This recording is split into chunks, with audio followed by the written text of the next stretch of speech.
This is Duke University.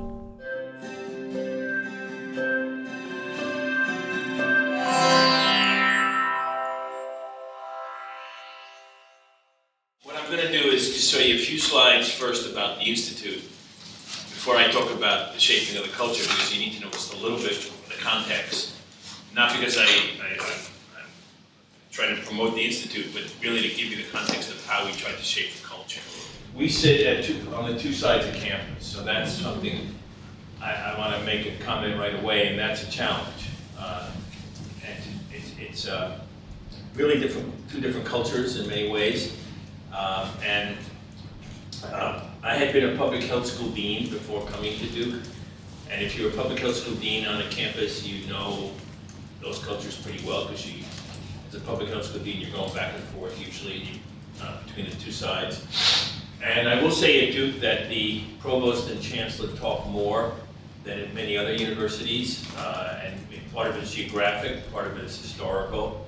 But we are an institute. Your institute's on the provost side. You have to deal with just one set of campus. Not that it isn't complex in its own right. And we work with all the schools, and we were set up as an equal. And it's not just both sides of campus. We were set up equally, 50-50. So there were DIBS was set up more, I think, 70-30 campus, 80-20. I'm not sure. And IGSP was set up probably more. Medical center, maybe 70-80 and 20% campus. We were set up 50-50. So you might want to just tell people what DIBS and IGSP. Yeah, DIBS is the Brain Science Institute, and IGSP was the previous Genomics and Science Policy Institute. But we were set up 50-50, so that had a bearing on how we did things. And then we were set up with four sort of parts of our work. We had an education part, a research part, a service part, and a policy part. And these have been developed over, the Institute was created in 2006. And these have been created at different speeds and different ways, but just so you have the breadth of the Institute. We were created in 2006 in November. We were allowed in mid-2008 to have faculty appointments, allowed to make faculty appointments. As a result of being allowed, and I'll talk about this a little bit more later, we were allowed to create a faculty. And what I want to show you here, and I'll come into a little bit more depth, minutes, was that our faculty has grown to 76. And they are from, you can see that 30, the largest are in the School of Medicine. When we started, the percent in the School of Medicine was much higher. And you can see that 21 are appointed by us, and the others are from other schools. And then we had affiliates. And what's the difference between faculty and affiliate? So a faculty member in our institute has voting rights, voting privileges related to many things. Whether they're primary appointed by us or secondary coming from another school, they're the same voting privileges. This is different from a department, where the department most departments would only have the primary faculty voting. We have the primary and secondary voting. There's no difference in terms of their influence in terms of voting on anything we're going to vote on. And the other thing is that if you had a faculty member, you could put global health in your title. In fact, you were encouraged to put global health. So you would be a professor of Romance languages in global health or history in global health. Of course, you do what you want, but you had that opportunity if you wanted. It was a real part of your faculty appointment. Because you're a voting member of an institute, and it seemed to me you should have, we got permission, although it's not in there, we got permission to allow people to put it into their titles, which was not insignificant for growing a culture, that everybody winds up, all the faculty members winding up having their own, having global health in their title gives an identity. Whether we think about it that way or not, but it really does give an identity, whether it's first or second. And of course, the faculty do what they want. Some use it, some don't, but that's fine. The point was they could use it. The affiliates are not voting members. They have less involvement, but they want to have an association with the Institute, and we want them to have an association. They don't vote, they don't come to faculty meetings, but a lot of them really enjoy the affiliate appointment. And You can see there we have a lot in the med school, but you see these are our affiliate breakdown. I think I want to point out to you that's important for us is that 10 over here would be Trinity College faculty, and you can see that arts and sciences was something we built up over time, and we're still trying to build up more and more arts and sciences. Now I wanted also you to see, because before I talk more about the faculty meeting, we have built up a whole series of educational programs, and it's somewhat unique in that these are educational programs that we run but do not own. Okay, so what do I mean by that? So we have an undergraduate major and minor, but we run it, but we don't own it. Obviously, Trinity College owns it and runs it. And, owns it, and we follow all the rules of Trinity College. So we have a Master's of Science, but it's a graduate school degree. We have a Doctoral Certificate in Scholars program, and that's done with the graduate school. We have a third-year Global Health Study program that's in the medical school. We have a Global Health Residency and Fellowship pathway that's in the hospital. Then we have a program at Kunshan University, which is owned actually by the graduate school. So we run, the Institute was given permission, rather uniquely at the time, DIBS has it also, to run, to have higher staff that really lead education programs. And one of our faculty members will be leading these programs, primary or secondary appointment. But we don't own any of these degrees, so we work in the context of, so it's very important to have a wide-ranging faculty because we have to, we need faculty to teach in these programs. And the way we do that is primarily by paying for teaching, or summer salary, or some other way, money in discretionary accounts. I mean, I can go to all the ways we do it, but we pay faculty to be able to teach in these programs, but we have to run them under the school that owns the degree. So it's a little complicated, but it's worked so far pretty well for us. And next, so I wanted just to give you an example. So with the college major, which is only 3 years old, this is just by, we have 103 in the minor right now, 140 in the major. We took a snapshot right now, this was August 19. And what was unique about the major we set up, I shouldn't say we set up, Arts and Sciences Council set up, was it was set up as a double major. So we have the only major in the college that has to be taken as a with a co-major. You can't just major in global health. There's a lot of reasons for that, why that happened, but we can go over that if you want. But what's been striking to us is the number of co-majors that, number of departments that have co-majored. It's not been all biology, pre-med, sociology, or psychology, whatever, or public policy, but it's really been a wide range, and which has been interesting to us. We haven't structured this in any way that students have structured this, not us. And we were glad about this because remember, many of our faculty we don't own. Their primary appointments in another place, so we didn't want this to be too big, and we were surprised how many students had no problem double majoring. Just didn't deter anything. By the time, remember, the next group declare this is going to go up to 300. And then some will graduate and it'll go down to 220 again. But we're going to have a major that's between 250, 300 students. And all co-majors, which is really an interesting. I know the curriculum committee is looking at this as a model, perhaps, for the new curriculum. I don't know how much, but I've been told this has been intriguing to them, that this has worked much better. I don't say better. It's been quite good at attracting students. That's a lot of work for us because we have to structure the major so that with many different departments in arts and sciences, and that is challenging, trust me, when one has a major that has 17 courses and one has a major that has 10 courses, and we have to do the double major. So I'm sorry, Mike, what is the difference then between the co-major and the double major? They're the same. Oh, they are the same? But nobody can be global health by itself. Yes. So that's what's different. That's So- what's different. What's All different is those you ones can't there- just major in global health. You Oh. have to have a co-major, a double major, whatever you want to call it. That's the unique part of this. It was only approved as a major with another major. And Okay. there's nothing else like that in Trinity that I know of. I mean, maybe Ed, I don't know. That's it. And so the curriculum committee thought this is interesting, how much the students have enjoyed it. And I don't know that I can tell you, this is still the third year, so I don't have a lot of data to show you, but I can just tell you it's been popular.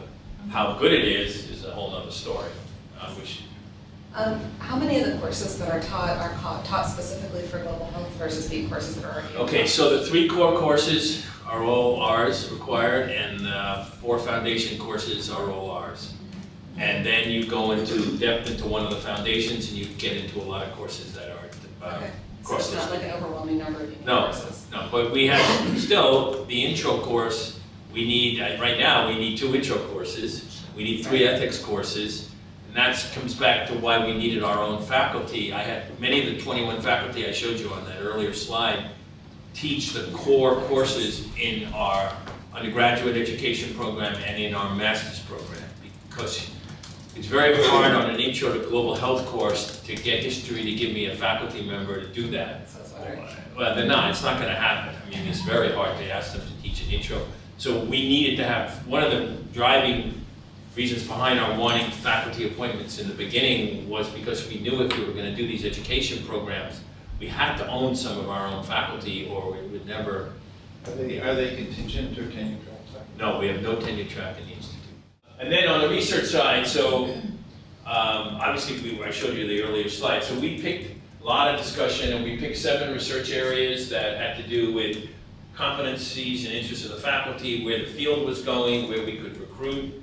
And these are the 7 areas: the maternal child health systems, global cancer, environmental health, mental health, infectious disease, cardiovascular, and obesity.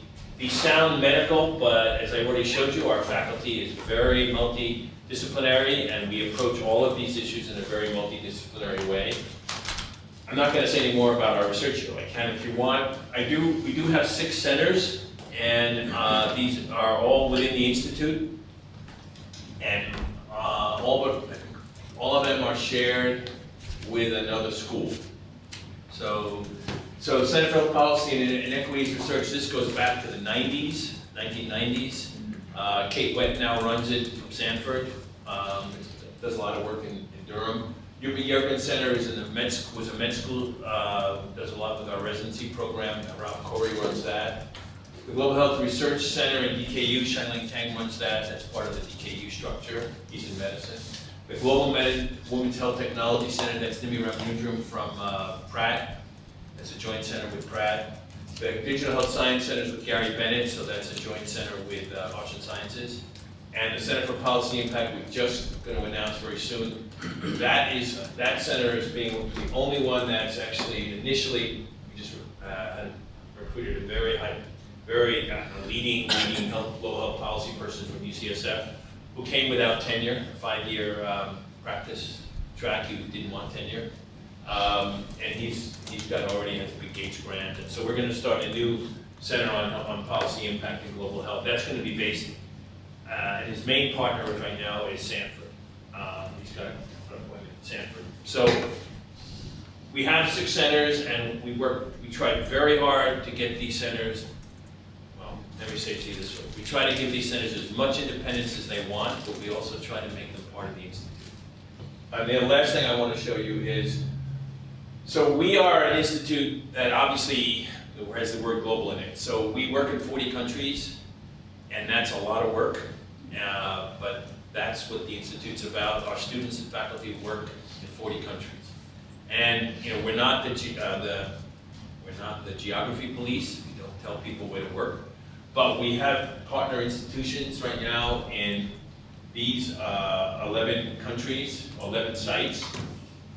And we have 3 in China, but we have 6 more coming that we'll be working on in the next year. We need these are places where we actually give some money to and to strengthen their infrastructure, and we bring their staff here to do. We're trying as much as we can to get our students to have their educational experiences in the same places.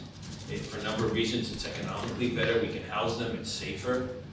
In terms of security, so we try to promote that our research and education activities are done in these will turn out to be about 15 places, but we also know that our faculty work at 25 other places, and our students go to other places. So it's not that we are, as I say, we're not mandating anything, but we're trying to create relationships with partner institutions around the world to be able to facilitate our work. So when you have a new institute, right, so we didn't exist in 2006, it was myself and an administrator. And we had about, at the time, maybe 20 faculty on campus that were working in global health. And I had a startup package, and the interesting thing that, in my case, is there had been a committee formed a year and a half before the institute opened, that the provost had a chance to convene the committee of 21 faculty. They subsequently created 4 working groups, which involved 100 faculty, and they produced a report, which when I was recruited, they handed me. And what was good about that is I didn't have to come here and sell the institute. I found that most people I was talking to when I first got here knew much more than I did, because they had been on one of the committees, or they had, they had seen the report, they knew that this was being formed. I wasn't put in the difficult position of having to explain why it was formed.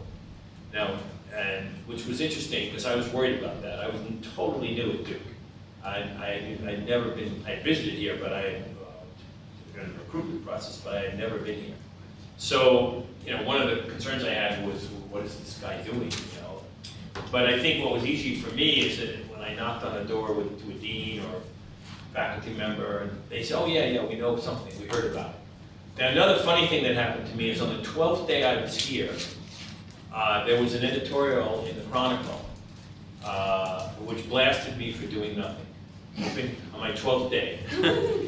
Now, why I tell you that story is because what had happened was there was this pent-up promises made to students who were about this institute.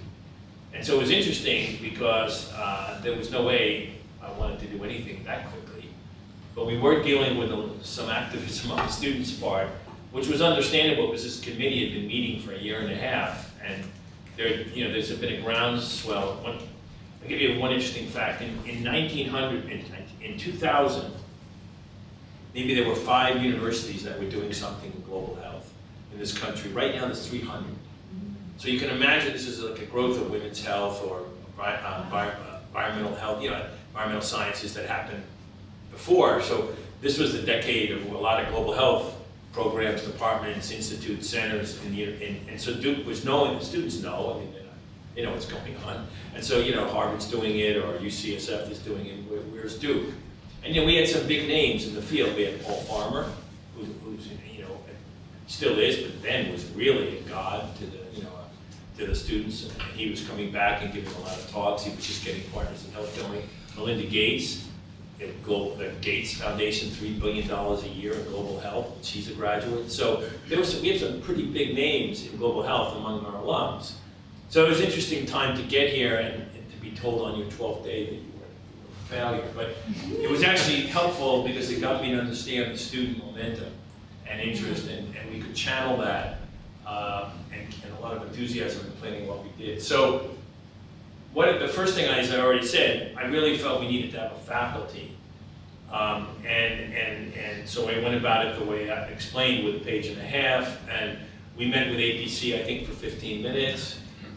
You got grilled for God knows how long, and then it went right through academic council. The main argument I made was that we needed to appoint faculty that no school would take.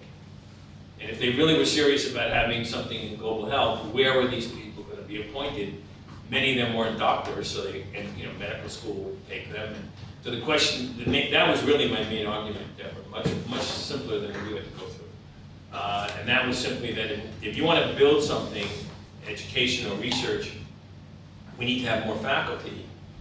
And I can't get these, no one's going to take these faculties. So that was the main argument I made. And I had to show some graphs, tables, and explain some of the areas, but that was all that the document I wrote. That was the one. I had some slides. So we needed a faculty, and then of course if you have a faculty, then we needed to get together and meet, because we had to figure out how to grow this institute. And since they were giving voting privileges, they owned it. They maybe didn't realize it, but you know, once you say to a faculty member, now you're going to vote on bringing faculty to Duke and getting them promoted, then, you know, that raises how they understand their role is not just to come to a meeting, but just the faculty vote alone made it sound, you know, made them realize this was a responsibility. Then every one of our education programs needed to be approved by our faculty. I didn't have the right to say on my own. So we brought all these education programs to long discussions and votes in our own faculty. But we knew we wanted to have these programs, but we needed to have a faculty to vote on them. So we wound up spending a lot of time, first of all, identifying the faculty on campus that would be good fits with the Institute, and then we planned a recruiting strategy. Frankly, I showed you 76 faculty, 50 of them all have come within the last 6 years to do. But most of them are, as you saw, are in the schools. So the schools have benefited greatly from the money that was given to us. A lot of that has gone back to the schools to recruit faculty. And I talked to a lot of chairs, a lot of deans, and still do, in trying to recruit. So the faculty meeting was really a critical step in building the Institute and getting good dialogue and understanding and consensus on what we were going to do. We had a challenge with our faculty meetings, though, and that is that we had a lot of information to cover. And so we decided, but we didn't want to have people meet more than once a month. We had to vote. So we made our meetings 1 hour and 15 minutes. That was the consensus. There was also a consensus that every meeting had to start with a technical presentation of something. Somebody on the faculty had to agree to present what they were doing so people got to know more about what everybody was doing. No more than 10 minutes, maximum, or I was authorized to turn the mic off. There was an understanding that everybody would try to come, but 40% of our faculty are traveling. That's a challenge to organize a faculty meeting. So we took a room, which I'll show you in a minute, and pretty crude room, but we spent some money so that we could Zoom, we could do all kinds of things to get people to phone in. And so people can, wherever they are in the world, can phone in to the faculty meeting. And we usually get about 6 to 10 faculty. Remember, there's time differences and you know, all the challenges of organizing a meeting where people can come. We can't use the lunch hour too much. We use 9 in the morning on Friday. Every year we take a poll, and that's always the best time. Not in the lunch hour because everybody else has their obligations in the lunch hour. So we found a common time. We always stick to the time, and I'll show you in a minute. We stick to a fairly quick agenda. There's many things to cover. People respect that. People, you know, we used to have people go over that stop because once I stand up, people know usually they should stop. But people do it anyway. They know that there's a lot, and they want to only meet for an hour and 15 minutes, and they insist I have a technical presentation, and we have to vote at the end. So all that, you know, how much can you do? So we try to figure out the most important topics, and we try to get faculty to see that what they're deciding on is really influencing the Institute. And I'll show you some agendas in a minute. And so other things we did, we also, and this was very important, that if you were a member of the Institute, we tried to find other reasons why you'd want to be a member of the Institute besides coming to a faculty member meeting and putting a name on having it in your title.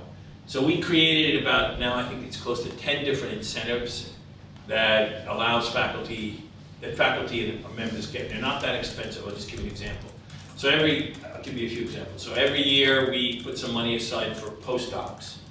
And if you're a member of the Institute, you can compete for what we call half a postdoc. You got to put the other half in. But, so it's a postdoc program. You can get half a postdoc from us, but you can only get half a postdoc if you're a member of the Institute. So we have a competition every year for that. This year we're probably going to have a little bit more money, so we'll give 2. I got one. Yeah, Deborah got one. Yeah, she did get one. She competed very well for one. Very good postdoc, by the way. I don't know if you all know her, but she's very good. Bonnie, yeah, we pay half for Bonnie. So, and then we have a Doctoral Scholars program I mentioned. So what is our Doctoral Scholars program? So if you're a member of the Institute and you have a doctoral student, and that doctoral student wants to do his or her thesis abroad, you can compete for a Doctoral Scholars program, and that gives you half a stipend and $20,000 for your research project abroad one time.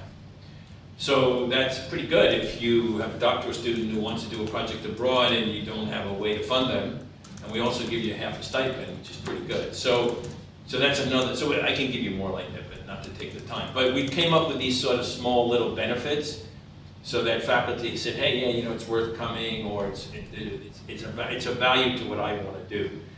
We also made a decision to create our own business office, because I had so many complaints about people who were trying to do projects abroad and were just so fed up with the poor service they were getting from their department or their school when they tried to do a subcontract to Mali, or to, where's Mali, things like that. People would ask me. So I never forgot when I saw something that went out to, it was an email transferred to Mr. Adisaba. Obviously that's a city, so but people thought it was a person. So, it was clear that we needed to have a business office to help our faculty do their work. And remember, we get no indirects. So that's nothing to do with the indirects. You put your grant in through us, your department gets your indirect, and if you're an institute faculty member, it goes to, unfortunately, the School of Medicine, because we're in that BFR code. I can't help that, it pains me. So that's the other thing we did, is we created these opportunities for faculty to feel, and we would discuss all these at the faculty meeting, so people could talk about them. Did they like this one? How would they tweak it? Would they change it? I mean, they were given, this is something the faculty would tell us. Last meeting, Ed was at, we had a list of priorities for some new money that we got, and we put these priorities on the board, and we said to the faculty, what do you think? Do you have ideas? Some matter more to you than others? Did we leave something out? We try to get the faculty engaged in deciding what these benefits would be.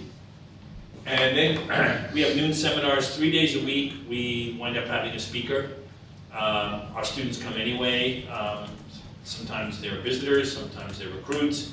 But that's been pretty important. We try to pick really hot topics. And that's been very valuable in getting people to come and some value academically. And we always have it in the same place. We always serve lunch like you did. In our 7 research areas, we formed research working groups with a chair and give each working group from time to time some money for seed grants. And that's how a lot of those areas have been built up. Most of our seed grants are not that much money, say $20,000 a year, but the key thing is you can't get a seed grant from us unless you're working with a faculty member from another discipline or another school or another institute or another department. We're trying to foster this idea of collaboration and interdisciplinary lens toward global health problems. So that's one of the conditions that we imposed. And it's actually been very good at making Duke a lot more interdisciplinary, at least in the area of health. Deborah's been a great example of someone in her area that's now working very closely and setting up hopefully a new health and humanities program, and that's coming. That's going to join quite a few of our faculty who probably never worked with the humanities. We did that first with the Haiti Lab. The Haiti Lab was Ian Balcom came to me one day really pushing to try to set up this Haiti Lab, and that people got engaged from our institute.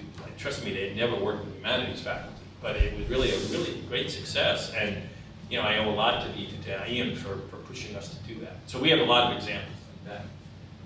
And then we have education committees, of course, to help the faculty. So they don't love it, but they do help us with all these different degrees. We have to have an oversight committee.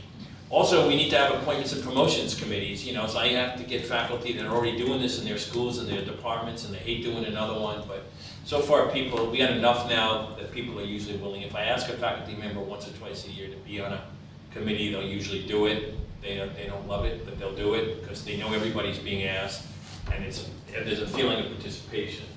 And then we have a happy hour once a month, and then the very important thing we have is an annual retreat. Every year, it's always a battle of when to have it, but we usually have ours right after commencement through consensus. We get usually about 70%, which isn't bad. And it's a whole day where we really talk about the future priorities for the year. So I think I have just, so these are just a little bit of the month. So I already said all this. This is a faculty meeting. We have research program presentations, important administrative, so we have research and program presentations, sharing scholarship, discussing important administrative and fiscal issues, appointment and promotion of faculty, and then we have one other event I didn't talk about. Once a year, we bring all the members and affiliates together.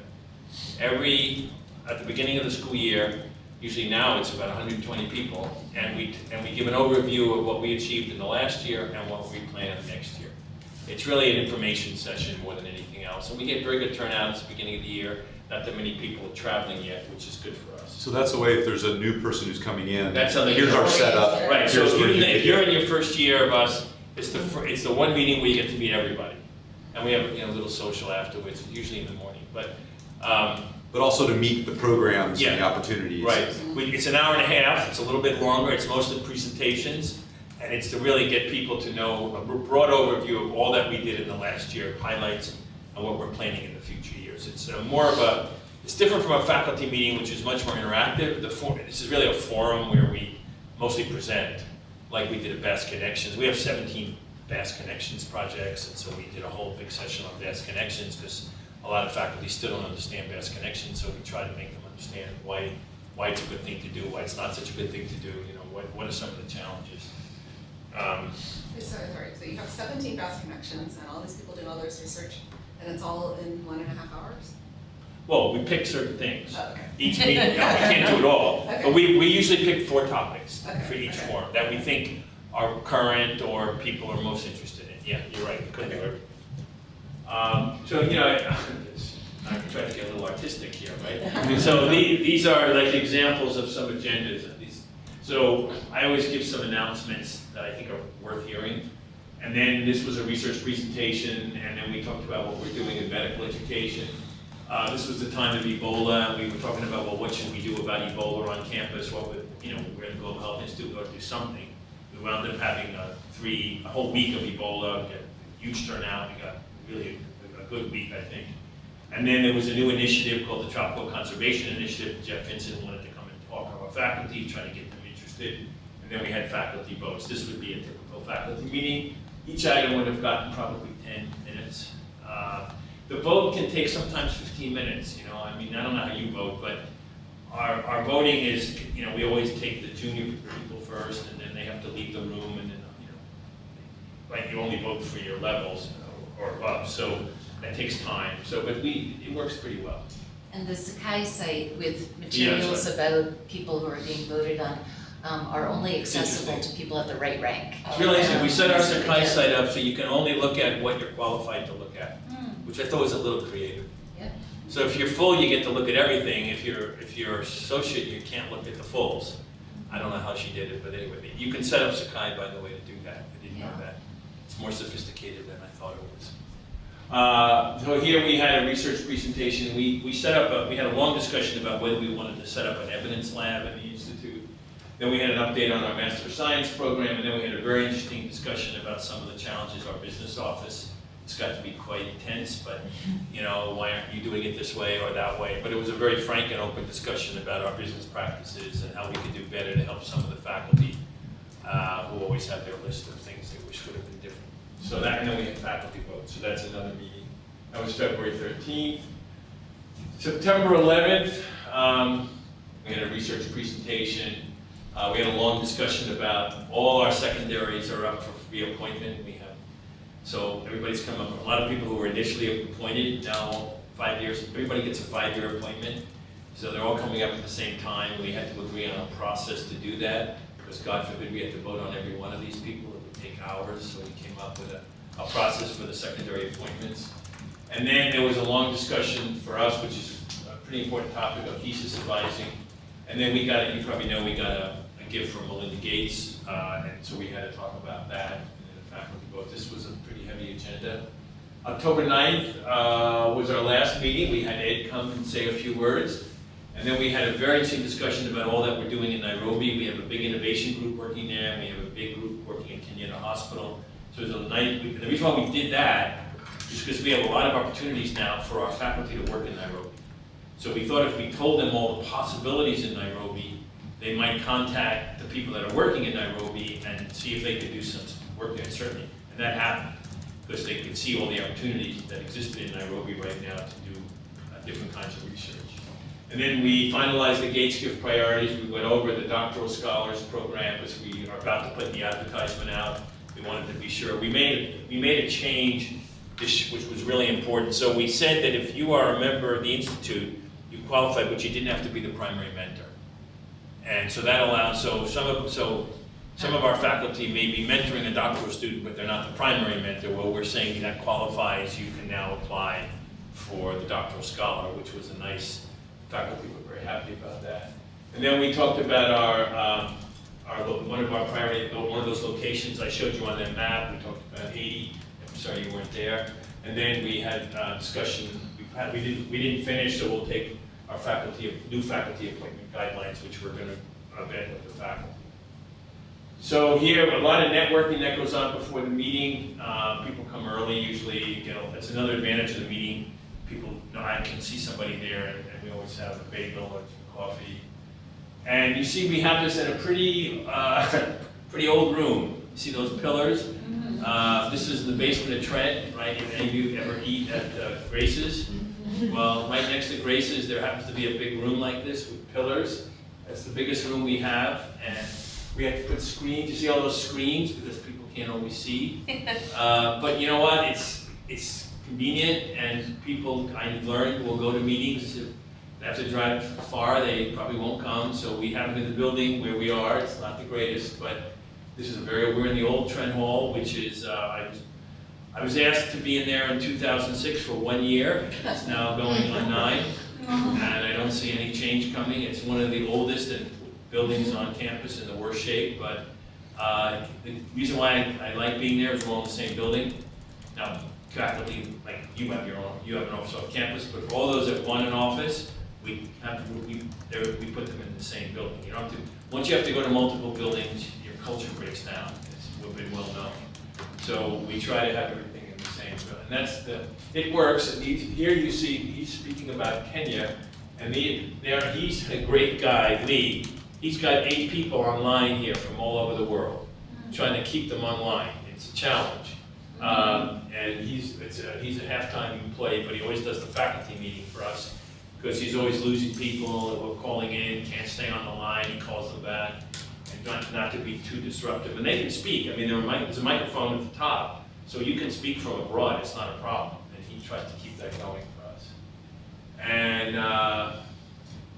yeah, you can just see the room. This is what it is, you can see. And I think that's it. Yeah. So that's what we do. Yeah. I see the picture there. I was going to ask you typically how many people. I would say 35 to 40, maybe. But if you count the people online, probably close to 45. Okay. As I said, we have a lot of people that travel, so we know that people can't make it, and that's okay. I mean, I don't. And we also have 8 faculty that live. We have, now with Kunchan, we have about 12 faculty that live abroad. And so they'll call in if they can. They're not even based in Durham. Wow. So that's a whole, and 8 a.m. is 8 p.m. in China. So, we do it at 9, so it's 9 p.m. So sometimes people say we just can't be on that late, they have kids or whatever, so we understand. But, so, I would say, sure, I wish we had more. But I find that it's certainly, we have, the room's usually 2/3 full to full. I mean, it's not a huge room, but of course people don't sit in the first row, Sounds right? as if they probably rotate too, like it's not the same.